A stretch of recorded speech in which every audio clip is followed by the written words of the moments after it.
Chapter 7, Congress at Work. Our chapter objectives for Section 1, How a Bill Becomes a Law, explain the process by which federal legislation is proposed, reviewed, and enacted. Section 2, Taxing and Spending Bills. Our objectives are to analyze the power of Congress to raise and spend money through tax laws and appropriations bills. Section 3, Influencing Congress. Identify factors that often influence members of Congress. Section 4, Helping Constituents. Explain how members of Congress help voters in their states or districts.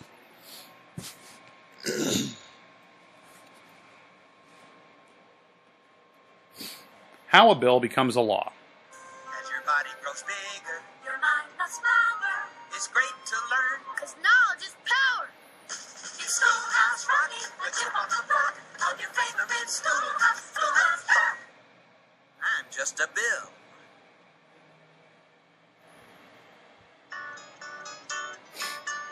Whew, you sure gotta climb a lot of steps to get to this Capitol building here in Washington.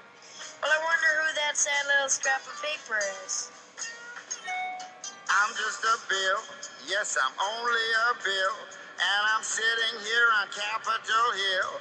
Well, it's a long, long journey to the capital city. It's a long, long wait while I'm sitting in committee. But I know I'll be a law someday. At least I hope and pray that I will. But today I am still just a bill. Gee, Bill, you certainly have a lot of patience and courage. Well, I got this far. When I started, I wasn't even a bill. I was just an idea. Some folks back home decided they wanted a law passed, so they called their local congressman, and he said, "You're right, there ought to be a law." Then he sat down and wrote me out and introduced me to Congress, and I became a bill. And I'll remain a bill until they decide to make me a law. I'm just a bill. Yes, I'm only a bill. And I got as far as Capitol Hill.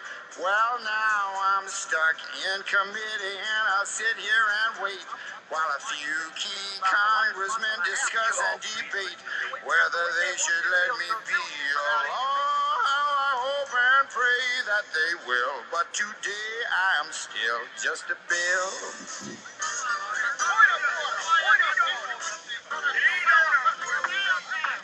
Listen to those congressmen arguing. Is all that discussion and debate about you? Yeah, I'm one of the lucky ones. Most bills never even get this far. I hope they decide to report on me favorably, otherwise I may die. Die? Yeah, die in committee. Oh, but it looks like I'm going to live. Now I go to the House of Representatives and they vote on me. If they vote yes, what happens? Then I go to the Senate and the whole thing starts all over again. Oh, no. Oh, yes. I'm just a bill. Yes, I'm only a bill. And if they vote for me on Capitol Hill, well, then I'm off to the White House where I'll wait in a line with a lot of other bills for the president to sign. And if he signs me, then I'll be a law. I hope and pray that he will. But today I am still just a bill. You mean even if the whole Congress says you should be a law, the president can still say no? Yes, that's called a veto. If the president vetoes me, I have to go back to Congress and they vote on me again, and by that time you're so By that time, it's very unlikely that you become a law. It's not easy to become a law, is it? No, but how I hope and pray that I will. But today I am still just a bill. He signed your bill. Now you're a law. Oh, yes.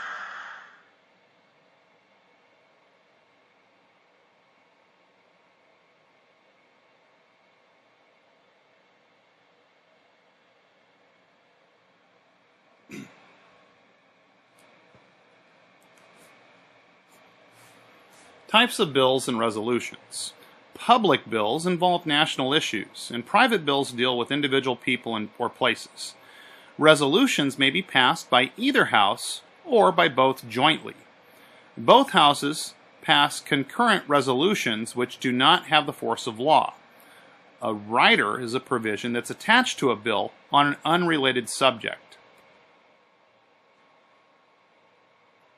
Only a few bills become laws because the process is long and complex, measures must have broad support, Supporters must be willing to compromise, and many bills are introduced that have no chance of passing.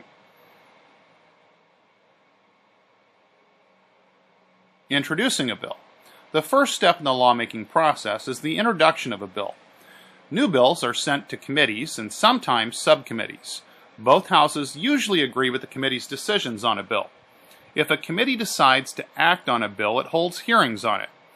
And when the hearing is complete, committee members review the bill line by line and make changes in it by a majority vote. The committee kills or reports the bill to the House or Senate, sending it with the bill a written report that describes the bill and explains the committee's actions and lists the changes and recommendation, or either recommends passage or defeat. Floor action. During debate, any lawmaker may offer amendments. The bill, including proposed changes, must receive a majority vote in both the House and the Senate to pass. Congress may use standing, roll call, record, or voice votes. Final steps in passing bills. To become a law, a bill must pass in identical form in both houses. Conference committees work out the differences. The President may then let the bill become a law by signing it, or keeping it for 10 days without signing it, or he can kill it using either a veto or a pocket veto. Congress can override a veto with a 2/3 majority in both houses. After a bill becomes a law, it is registered with the National Archives and Record Service.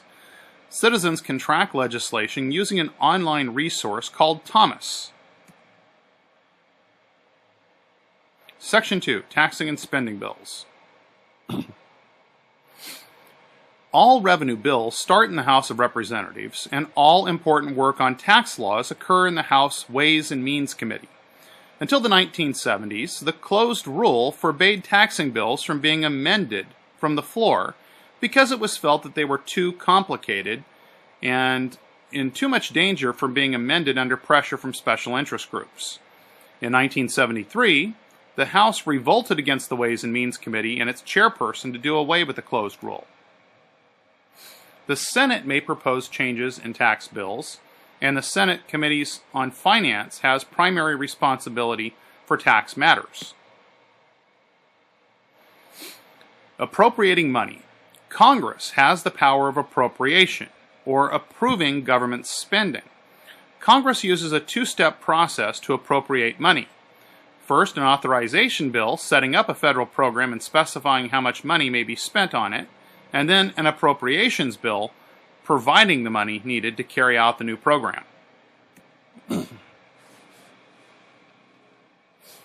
In each House of Congress, an appropriations committee and its subcommittees handle appropriations bills. Appropriations subcommittees may develop close relationships with certain agencies and projects for which they appropriate funds. Powerful interest groups try to influence appropriations subcommittees to give the agencies all the money that they request. Most of the money the federal government spends each year is for uncontrollable expenditures. Section 3, Influencing Congress. Influences on lawmakers. Lawmakers' views on decisions are seldom based on their personal views. Voters back home, lawmaker staff members, party views, the president, and special interest groups all influence lawmakers' decisions. Lawmakers are heavily influenced by the needs and opinions of their constituents. Lawmakers stay informed of voters' needs and opinions by making frequent trips back home, reading messages from back home, and by questionnaires, and by reports from staff in their home district. Most members of Congress belong to one of the two major political parties, and generally support their own party's stand on legislation. House members tend to support their parties more than do the senators. The issues usually determine how much they will support their own party's views. other influences on Congress. Presidents work hard to persuade lawmakers to support laws that they want passed, and they can give or withhold political favors to secure lawmaker support. Interest groups and their lobbyists represent various interests, including labor and business groups, education and environmental organizations, and minority groups. Political Action Committees, or PACs, are political fundraising organizations that give their funds to support lawmakers who favor the PAC's position.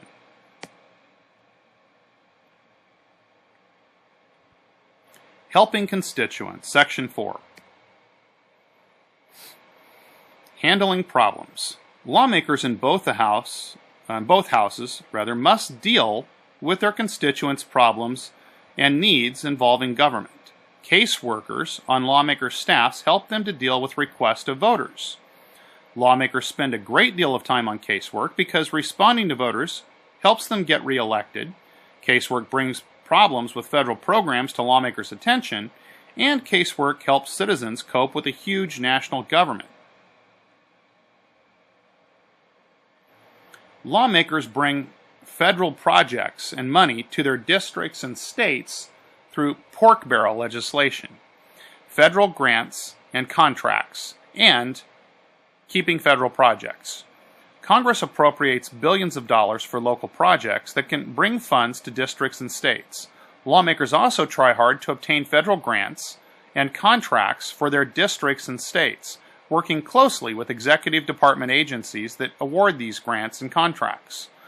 Although lawmakers do not have direct control over funds, they do try to influence how they are awarded.